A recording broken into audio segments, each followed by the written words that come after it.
Boa tarde a todos.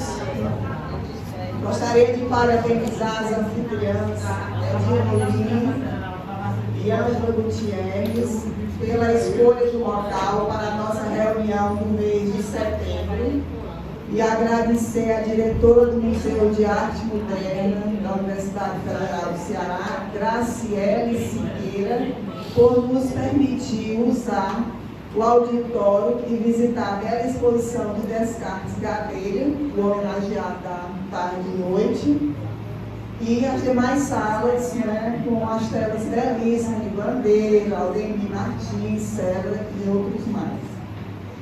Na ausência da secretária Eliana Davi, que está viajando, designei Estelene para fazer a ata da reunião. Gostaria de registrar a presença do conselheiro Lúcio Alcântara, o único que foi juiz. Os outros dois estavam impossibilitados. Muito obrigada, doutor Lúcio, como sempre, prestigiando a sala. Veio direto do aeroporto para cá. Pois é, olha só. Só prestígio da dona Beatriz. Do aeroporto direto para cá. Prestígio da sal. Pois é, da sal. Ângela está ansiosa para falar sobre a beleza do arteservo de Descartes Gadelha, pintor, desenhista, escultor e músico. Vamos ouvi-la. Boa tarde a todos e todas. Em nome de Edinha Molim e em meu próprio nome, cumprimento a presidente da sociedade, Marilena da Unidas do Livro, Sal, Marilena Campos, a diretora do museu não está aqui porque está trabalhando, mas vem daqui a pouco, Graciele Siqueira, os conselheiros do Lúcio Alcântara, o acadêmico Lúcio Alcântara, que está representando todos os conselheiros, convidados e convidadas para essa sessão, funcionários da casa que ajudaram muito a que nós chegássemos a essa, encontrássemos tal como está o museu. Inicio esta visita à exposição que homenageia os 80 anos do multiartista cearense Descartes Gadelha, contando um episódio acontecido em meados de 2003, ou seja, há 20 anos atrás. Eu era criança assim, desse tamanho. Naquele momento, ao aceitar o convite do então reitor René Barreira para assumir um desafio de implantar um órgão que congregasse e revitalizasse a cultura e a arte na UFC, e que veio a ser o Instituto de Cultura e Arte ICA, minhas primeiras palavras foram: René, aceito. Lembrando de que nessa área a UFC tem uma dívida com Descartes. Ao que o reitor, grande incentivador das artes na UFC e admirador da obra de Descartes, imediatamente respondeu: concordo, reconheço a dívida e comprometo-me a trabalharmos juntos para saudar. Não é difícil adivinhar que nos referimos ao fato de que Descartes doara sua bela e valiosa coleção Cicatrizes Submersas ao Museu de Arte da UFC desde 1999, e ainda não foi possível à universidade prestar um reconhecimento público ao artista pela grandeza do seu gesto, que teve continuidade com doação de telas em várias outras ocasiões em que expôs outras coleções deste museu. Aprofundemos nosso mergulho no passado, chegando a 1961. Ano da criação deste museu, por nosso sempre reitor Martins Filho, com o apoio de sua filha Zuleide Martins, nossa colega na sala, Menezes, para lembrar que a arte de Descartes está desde os anos 60 indissoluvelmente ligada ao Museu de Arte da UFC. A época dos preparativos para a instalação do museu, o rapazinho Descartes presenciara maravilhado a gestação das telas de Antônio Bandeira, que vindo de Paris para a inauguração deste museu, pintava vários painéis para o acervo do Malk, que vocês, depois nós todos poderemos ver esses. Eu acho especialmente vibrante Cidade Queimada de Sol, referente, claro, à Fortaleza. E ele fez isso diante de uma privilegiada plateia de artistas da terra. Todo mundo ficou assistindo o Antônio Bandeira pintar. Quando Descartes narra a cena, uma vez ele falando para mim, contando a cena, um imenso afresco apareceu imediatamente na minha imaginação. Bandeira de um museu, quase dança, no vigor com que maneja os pincéis, as coisas. Foi uma coisa linda. Como gostaria de ter assistido, apesar de não ser artista plástico. 2 anos após a fundação do museu, em maio de 1963, Descartes, com menos de 20 anos, participa da coletiva A Paisagem Cearense, expondo ao lado de mestres como Bandeira, Barriga, Estrigas, Nearco, Nice, entre outros grandes artistas. Sobre o tema, diz o catálogo da exposição: a iniciativa do Museu de Arte, reunindo o que há de mais importante na paisagem cearense, constitui uma primeira oportunidade de visão conjunta da obra de todos, ou quase todos os artistas da terra, porque quase todos fazem paisagem. No mesmo ano, em novembro, o artista estreava sua primeira mostra individual, Descartes Gadelha, 40 pinturas à hora. E era reconhecido pelo então diretor do Museu Lívia Xavier como, palavras de Lívia Xavier, artista nosso, ainda jovem, mas cheio de promessas.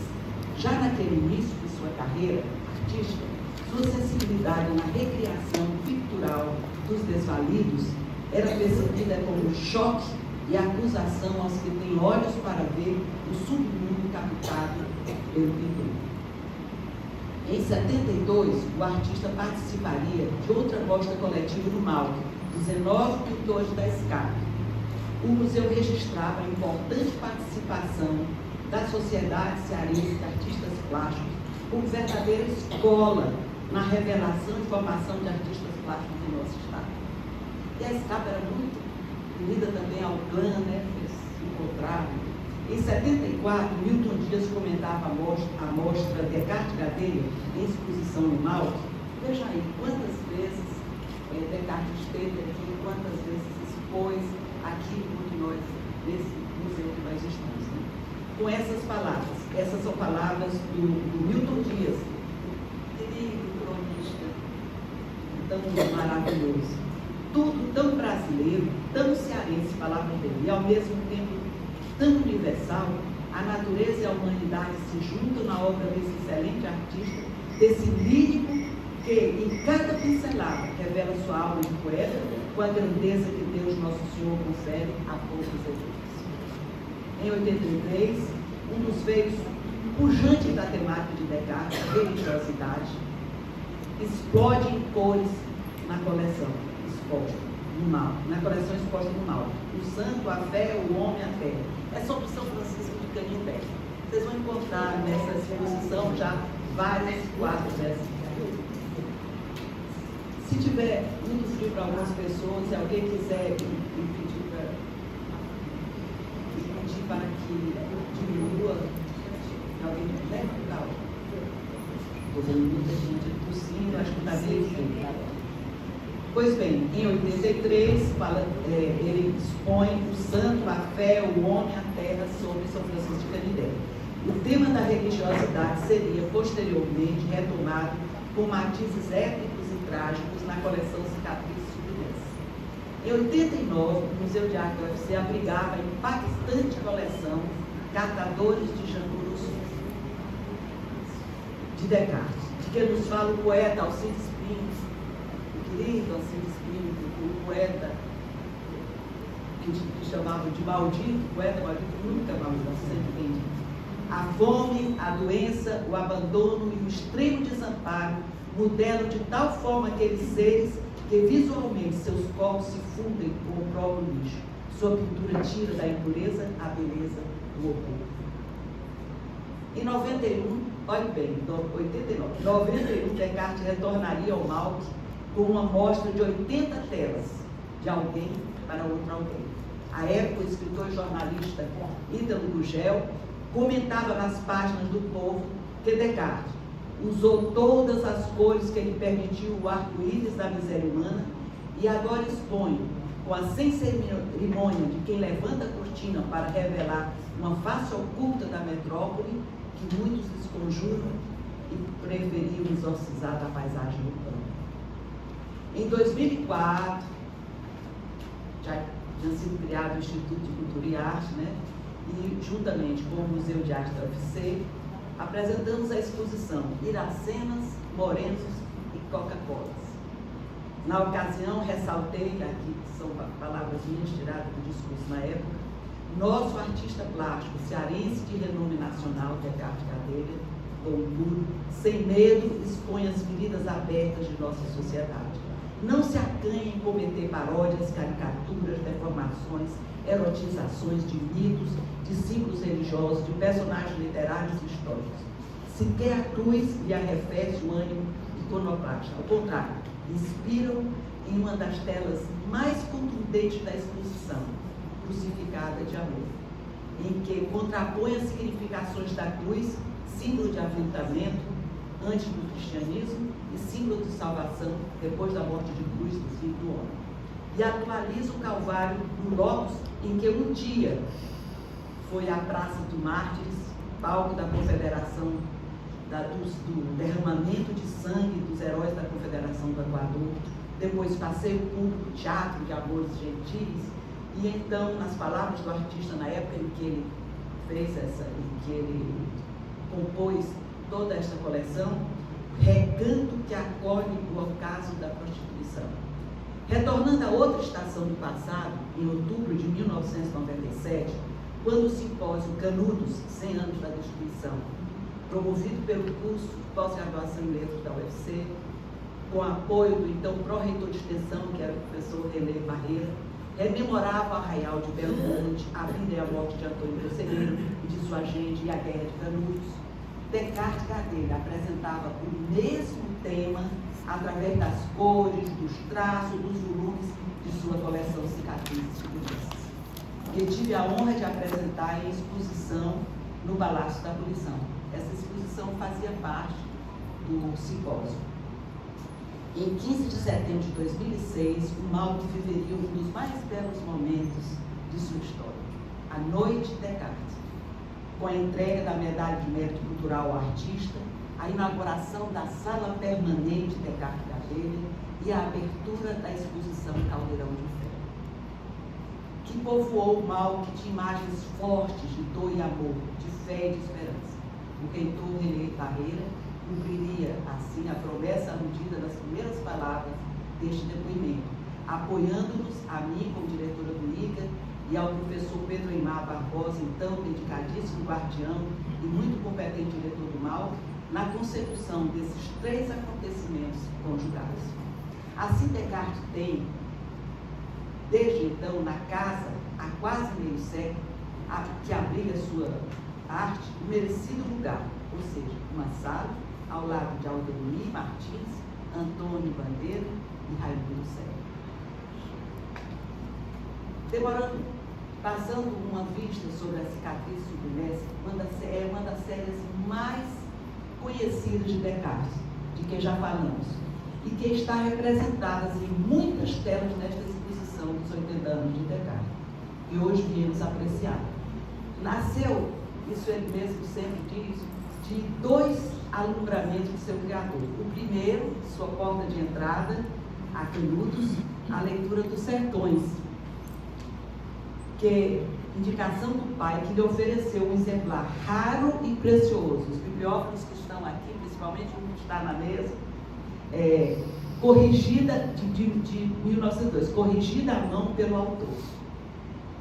Ferido em sua sensibilidade pelas imagens plásticas e visuais que o texto euclidiano sugere ao retratar a grande tragédia do sertão baiano, Descartes estabelece um diálogo continuado com Euclides. Desse modo, os desenhos, as pinturas, as xilogravuras e as esculturas da série são respostas do artista cearense a seu interlocutor literário, o autor do século XIX. Antes que a Canudos reconstruída sobre os escombros da cidade de Antônio Conselheiro do arraial, né, submergisse as águas do açude do Cocorobó, o jovem Descartes, que por lá passava caminho do Rio de Janeiro, por volta de 1965-66, teve seu segundo alumbramento. A primeira foi com a leitura dos Sertões, e a segunda quando ele viu aquele local, né? Extasiado com a aura de patos que circundava a paisagem povoada de silêncios, lá se deixou ficar por alguns dias e de seu fascínio já não pôde nem quis desprender-se. Filha da luz da emoção estética, a séria cicatriz submersa é, pois, também fruto da dor de imaginar o que poderia ter sido e não foi, e a de relembrar o que cruelmente foi. Descartes retrata essa dor, expondo no futuro a frágil memória brasileira, cicatrizes que não podem ficar submersas. Embora já trabalhasse com o tema de Canudos desde essa época, somente em 76, o artista apresentou a primeira versão de Cicatrizes Submersas, em exposição que marcava os 80 anos do início da Guerra de Canudos. Posteriormente, em 83 e em 93, para lembrar, respectivamente, os 90 e os 100 anos da fundação do Arraial de Belo Monte por Antônio Conselheiro. Descartes voltou a expor parte de seu vasto conjunto claro sobre o tempo. Em 97, no ano em que rememorávamos o centenário da destruição de Belo Monte, da morte do Conselheiro e do final da Guerra de Canudos. A coleção enriquecida e amadurecida veio a pouco no Palácio da Abolição, como já mencionei. Naquele momento, enquanto nós, integrantes da chamada trupe canudiana e euclidiana, que a gente brincava dizendo que da Bahia, indo para o Nordeste, nós todos éramos canudianos ou conselheiristas. E da Bahia para baixo, todos eram euclidianos. Né? A gente brincava, mas na realidade havia uma troca. Né? Reunidos no Simpósio Canudo, rememorávamos com ardor de conselheiristas e analisávamos com cuidado reflexivo de pesquisadores o chamado episódio Canudos. Descartes Gadelha dizia com maior persuasão sobre o mesmo tema, através das cores, dos traços e dos volumes de sua coleção, o que pretendíamos pintar com palavras. Ainda que considere Cicatriz Submersa como um todo impulsúdio, permito-me, para orientar mais a visita a essa coleção, salientar algumas de suas peças. Entre as esculturas de bronze, além do conselheiro, né, ressalta o conjunto escultórico Opção, formado pelas peças que retratam o desespero de mães que se lançam ao fogo com seus filhos no arraial. A dramaticidade maior da cena se revela no instintivo gesto maternal de alçar o braço dos infantes aos céus, poupando-lhes sofrimento, ainda que por breves instantes, né, ou segundos. Né? As pinturas a óleo constituem diferentes grupos de subtemas, ou blocos, como prefere dizer o autor, do tema Canudos. Então tem as que retratam cenas religiosas de peregrinação e no arraial, as que encenam painéis do cotidiano do Arraial de Belo Monte, anterior ao acirramento da guerra, as que mostram cenas da guerra e as que assumem formas alegóricas. Ainda há pouco eu estava mostrando a minha querida sobrinha, irmã, Beatriz, que está por aqui, que uma dessas simbólicas, que aparecem os militares com a cabeça, sem cabeça, né? E ali, diante deles, aqueles ex-votos com as cabeças das pessoas que foram captadas lá, né? É muito simbólico. Entre os desenhos, realço alguns dedicados às cenas mais degradantes da guerra, a eventração e a degola de prisioneiros jagunços nos acampamentos militares. É terrível. Entre as estilografuras, saliento a imagem quase minimalista que Descartes cedeu para a divulgação do mencionado Simpósio Canudos, que eu já falei, de 1997, o conselheiro, sua cruz e sua capa. Vocês vão ver muito vários retratos do conselheiro, ele quanto cruz. A cruz, símbolo maior da fé cristã, está presente em quase todos os retratos descartianos de Conselheiro, e a cabra, símbolo da sobrevivência na região da Caatinga, no sertão de Nascimento e no de Borges do Conselheiro. Comparecem muitas obras da coleção Cicatriz Fluminense. É interessante que nessa coleção tem 64 retratos do Conselheiro. Na época em que eu vou falar de uma entrevista que foi feita por Ricardo por mim, ou pela professora doutora Maria Inês Pinheiro Cardoso, nessa época, aluna do mestrado, me orientando, nós fomos à casa, o Descartes convidou para irmos à sua casa, Inês estava preparando sua dissertação, e ressalto ele fala muito sobre tudo isso, conversou muito com a gente sobre cicatrizes submersas, né? Foi um momento muito especial. E ressalto 2 retratos de Antônio Conselheiro na coleção. A importância da herança, ele fez questão de salientar a importância da herança euclidiana, e vamos encontrar alguns quadros que são euclidianos, que mostram o conselheiro euclidiano, quando ele está em uma parede de cá, eu acho, em que ele está assim como se fosse um fanático, um louco, falando assim, que é muito mais próximo da visão euclidiana. E a construção de novas faces de Antônio Conselheiro, por Descartes. Há 193 anos do nascimento de Antônio Vicente Mendes Maciel, a imagem do conselheiro pulsa ainda em corações e mentes dos brasileiros que assistem ao terceiro milênio. Isso se deve não somente à lembrança dos trágicos acontecimentos históricos que o Beato protagonizou no final do século XIX, mas muito especialmente ao livro que Euclides da Cunha perpetua o arraial e a luta de sua gente, e mantém vivo Antônio Conselheiro, cravando-os na memória brasileira e na sensibilidade de leitores estrangeiros pela contundente força verbal dos sertões.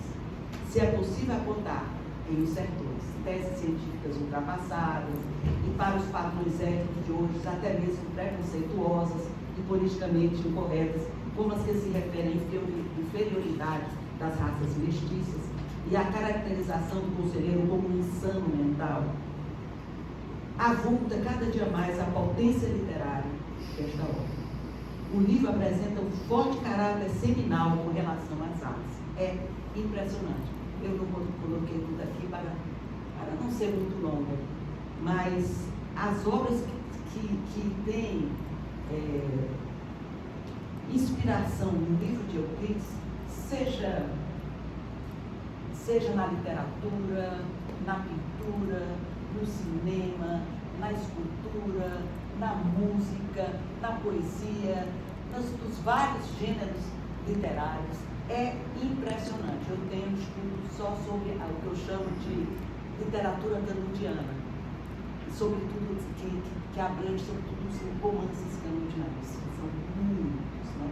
E muitos também histórias, às vezes até pessoas menores, de pessoas que estiveram presentes pelo lado do exército e de outras que estiveram presentes, né, pelo lado dos chavos. E no poder de sugestão euclidiano sobressai sua construção do personagem Antônio Conselheiro, que irá contribuir para a criação de outros retratos do Beato do Belo Monte. Aliás, eu estou devendo a publicação da minha tese de pós-doc, que é exatamente sobre as 1000 faces de Antônio Conselheiro, do Beato de Antônio Conselheiro, Beato Antônio Conselheiro, né? E que reuniu muito material, muito material sobre isso. No campo das artes, a força germinadora do acontecimento que marcou a história brasileira e do livro que o perpetuou, manifesta-se também em um vasto mundo de encantamento seminal do episódio de Canudos, como eu estava dizendo, na pintura, na escultura, na música, no teatro, eu tinha esquecido de falar no teatro, né? No cinema, na literatura. Na literatura, em todos os gêneros. Mas a referência à pletora de obras de inspiração canudiana me afastaria do coração dessa fala, porque é muito longa, como a gente costuma dizer brincando, dá uma tese, deu uma tese, né? Muitas teses, aliás. Em 2014, no ano em que comemorávamos o centenário de Moreira Campos, um dos mais importantes contistas brasileiros, que foi conselheiro no início da sala, né? Ele falava isso para mim, eu sou conselheiro, fazia parte. Outra maravilhosa, eu costumo dizer que tem 3 livros, 3 romances curtos, que são, assim, como um círculo, que não se pode colocar mais nada nem tirar nada. Uma é Iracema, outra é Dom Casmurro e outra casa, a Casa de Natal. São romances assim que você não tem o que tirar, nem colocar, já estão perfeitos. A princípio, o artista relê Moreira Campos para reavivar a memória e criar 21 ilustrações destinadas à edição especial, você tem, né? A edição especial de contos do mestre, selecionados e publicados pela famosa confraria dos bibliófilos. O Descartes me deu uma, mas ela não está entre as numeradas, era a que ele tinha, né? Ao retomar, porém, o contato com contos, como você, quem não lembra de Dizem que os cães veem coisas, o preso, eu não tenho paciência de preso, que até lembro do Mundo de Flora, né? Os 12 parafusos, Irmã Sibeli e a menina, Dama e Folhas, tão doloroso, né? Que não por acaso já fazem parte do imaginário literário cearense. O artista já não lê, o artista que eu estou me referindo, a Descartes, evidentemente, já não lê por dever de ofício, mas porque se embriaga de paixão pelos personagens, linguagem, estrutura, trama e cenas do mundo ficcional construído pelo amigo a quem tanto admirava. Como um Deus em delírio, Descartes dá forma a uma 150 de desenhos, a bico de pena, a mais de 2 dezenas de telas a óleo, compondo um vasto acervo que transborda o número de ilustrações que foi pedido ao artista pela confraria. Então ele doou aqui para o Malc e chegou em minha casa com alguns também. Não do desenho, porque os desenhos já tinham todo, o bico de pena já tinha dado todo, mas dos a óleo, né? Os desenhos e telas tornam-se, compondo um vasto acervo que transborda o número de ilustrações que foi pedido ao artista. Os desenhos e telas tornam-se, então, autônomos e buscam a luz de nossos olhares nas paredes do Malc. Mais uma vez, por generosidade do artista. Contagiado pela ironia do narrador e pela economia de sua linguagem, mas sob pressão da veia apaixonada de suas próprias obras, os bicos de pena de Descartes, preto no branco, reforçam traços de perversão dos personagens, acentuam cenas grotescas, transformam leves sorrisos em risos fortes, dores da vida em esgalhos da morte, contam Moreira sem deixarem de inscrever sobre a recriação da narrativa do contista a forte personalidade artística que Descartes vem demonstrando ao longo de sua obra.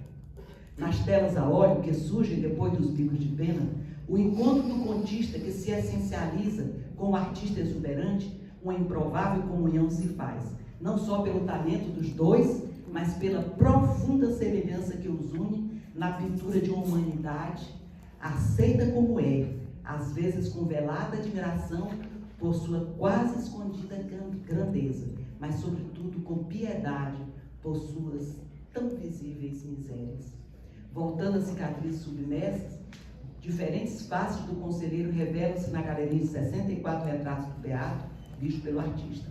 Dentre essas imagens profundamente descartianas, escolhi comentar apenas uma, porque vocês já devem estar exaustos. Não, pois a exposição nos chama, não é? E as delicadezas de fino gosto com que Edi brindará nosso paladar também. Pois bem, finalizemos essa etapa da reunião, comentando o imenso painel à volta da Asa Branca com a chegada da chuva, que está lá na entrada, que nos recebe, né? Medindo 3 por 7 metros, que nos acolhe na entrada do museu. Não faz parte dessa exposição, ela é realmente a entrada do museu. Composto pictorialmente por 3 partes, que representam uma apoteose. Essa apoteose seria mesmo o retorno das chuvas ou a ressurreição do conselheiro? Porque a gente termina assim. Bom, vamos falando. Na parte central, sob um arco-íris, crianças nuas de braços abertos, quase voando. E sobre esse arco celeste, que é uma palavra que eu adorei, que encontrei num livro, daquele livro que faz toda a parte da linguística cearense. Foi um levantamento feito, muito de arco celeste para o arco-ciel, para o nosso arco-íris, né, para o nosso arco-íris. Uma banda formada por pequenos anjos com instrumentos e indumentária nordestinos, dá o tom de esperança e alegria da tela, reforçada pelo casal de noivos. Todo mundo queria tirar retrato junto ao casal de noivos. Pelo casal de noivos que voa na parte direita do painel. No mesmo lado, a figura de Padre Cícero, meu padrinho, Padre Cícero, além de outros símbolos da cultura do sertão. À esquerda figura o conselheiro, em uma pose canônica. Pode se lembrar que todas as vezes que a gente pensa vê um quadro de São Francisco, ele está nessa posição em que ele colocou o conselheiro como um herdeiro mais de São Francisco, né? Em pose canônica para a imagem de São Francisco. Soltam o pombo para o alto, enquanto anjos com adereços festivos assistem à cena. Toda a terra, onde prevalece o tom azul celeste, anuncia a glória eterna do beato de Belo Monte, tão sofrido na vida terrena, bem que ele merece. E com a imagem tão venturosa, encerro minhas palavras para que todos possam apreciar o interesse principal dessa visita do Malc, que não eram as minhas palavras, essa apenas para encaminhar um pouco vocês na leitura, na visão, na visita à exposição dos 80 anos de Descartes. A exposição tão bela da obra do artista que os cearenses amam e admiram. Descartes Gadelha, que tem lugar merecido nesta casa, que é sua, pois desde jovem a construiu com suas mãos, porque ele com as mãos, ele pintou, ele desenhou, ele é, como é que a gente chama, a pessoa que bate, como é, meu Deus? Percussionista. Percussionista. Ele é percussionista, né? Ele, enfim, ele esculpiu, né? Então tudo foi com as mãos, com aquelas benditas mãos, né? E ele sempre, não sei se vocês têm algum quadro deles, em que ele deixa um recado. Geralmente os meus, atrás, ele põe um recado para mim, por que escreveu, por que estava assim, por quê. Ele é tão generoso, que eu vou botar algo muito pessoal. Quando meu pai faleceu em 2004, ele vinha para essa grande festa que eu me referi, e não pôde vir porque não estava se sentindo bem. E 3 dias depois ele teve um infarto. Então, eu tinha um amor tão grande, tenho um amor tão grande por ele, que eu achava que eu morreria quando ele morresse. Eu pensei que eu ia morrer, eu tinha quase certeza. Então, Descartes, eu tinha dito isso um dia para o Descartes. Ele foi, eu já tinha mandado muitas fotografias do papai para ele, porque ele dizia, é a cabeça mais bonita deste Ceará. O rosto dele, tudo. Eu já tinha mandado, porque ele iria, na semana que o papai faleceu, ele iria lá em casa para pintar o papai. Então, a lembrança que ele tinha do papai e as fotografias que eu já tinha enviado, quando ele chega com uma surpresa para mim, no dia seguinte da missa, eu estava no instituto, né, de cultura e arte, e ele chegou lá na reitoria com o quadro para mim do papai. Ele habita o papai num lugar, na minha casa, era no lugar mais importante, e no apartamento que eu vivo agora também, no lugar mais importante. Quer dizer, ele a sensibilidade dele é tão fina que ele me trouxe a figura do papai para que eu não morresse, né? Pois bem, então essas são minhas palavras, desculpe a emoção, porque se eu falar do meu pai, eu sempre fico assim. E gostaria de saber se alguém queria fazer algum comentário ou alguma indagação, se o Lúcio quer dizer alguma coisa sobre isso. Já disse muito. Você quer falar? Quero dizer da minha alegria de estar aqui hoje, nesse clima de arte que a Ângela nos trouxe. Eu tenho o privilégio de ser colega dela, de anfitriã. Para mim é uma festa a presença do Lúcio e quero agradecer aos que vieram e digo que eu estou muito feliz. Que bom. Muito bem.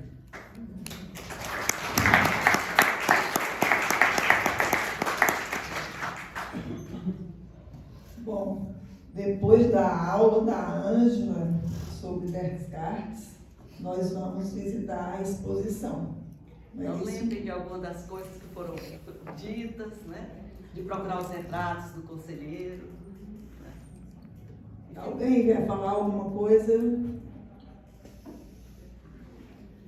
queria saber Sim. uma coisa, eu acho interessante, o gênero de pintura do Descartes é que eu só vejo duas saídas para a pintura, né?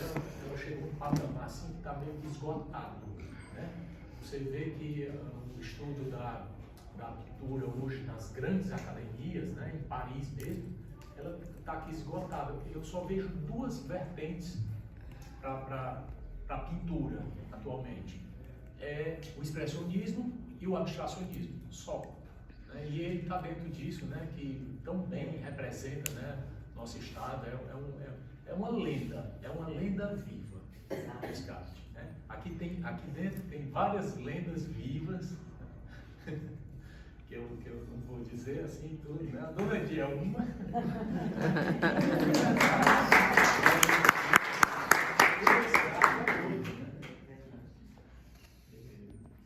Verdade. Muito bom, então, né, presidente? Então, vamos visitar a exposição. A Ângela vai nos levar. Vamos ouvir. Fazer parte do buffet, né? Sim, e a Dona Edi preparou um buffet maravilhoso, super bem decorado, como sempre ela faz. Vamos lá.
inscreva no canal da Sal no YouTube.